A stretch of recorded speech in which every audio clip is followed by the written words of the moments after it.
आप सभी को मेरे और मेरे चैनल की तरफ से प्यार और आदर भरा नमस्कार। वादे के मुताबिक मैं आज फिर आप सबके सामने भगवान बुद्ध जी की एक कहानी लेकर प्रस्तुत हुई हूँ जो हम सबके जीवन को प्रभावित और प्रेरित करता है। एक दिन गौतम बुद्ध अपने शिष्यों के साथ एकदम शांत बैठे हुए थे। उन्हें इस प्रकार बैठे हुए देख शिष्य चिंतित हुए कि कहीं वह अस्वस्थ तो नहीं है। एक शिष्य ने उनसे पूछा कि आज वह मौन क्यों बैठे हैं, क्या शिष्यों से कोई गलती हो गई है। इस बीच एक अन्य शिष्य ने पूछा कि क्या वह अस्वस्थ हैं, पर बुद्ध मौन रहे।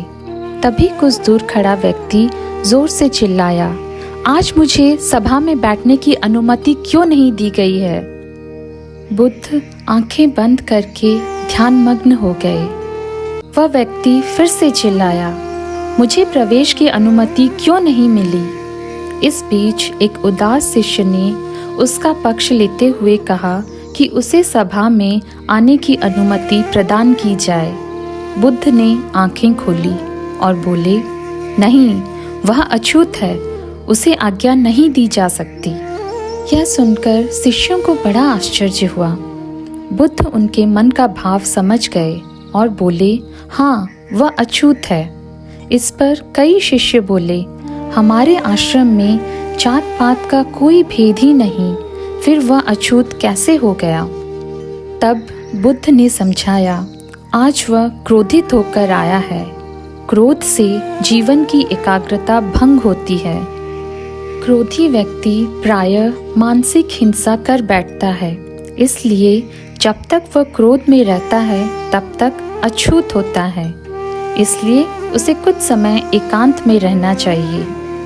क्रोधित शिष्य भी बुद्ध की बातें सुन रहा था। वह समझ चुका था कि अहिंसा ही मनुष्य का महान कर्तव्य व परम धर्म है। वह बुद्ध के चरणों में गिर पड़ा और कभी क्रोध न करने का प्रण लिया। इस कहानी का आशय है कि क्रोध के कारण व्यक्ति अनर्थ कर बैठता है और पश्चाताप उसे बाद में होता है, जिसका कोई लाभ नहीं मिलता।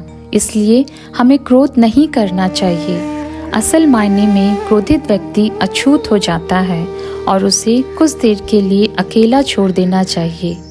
क्रोध करने से तन, मन और धन तीनों की हानि होती है।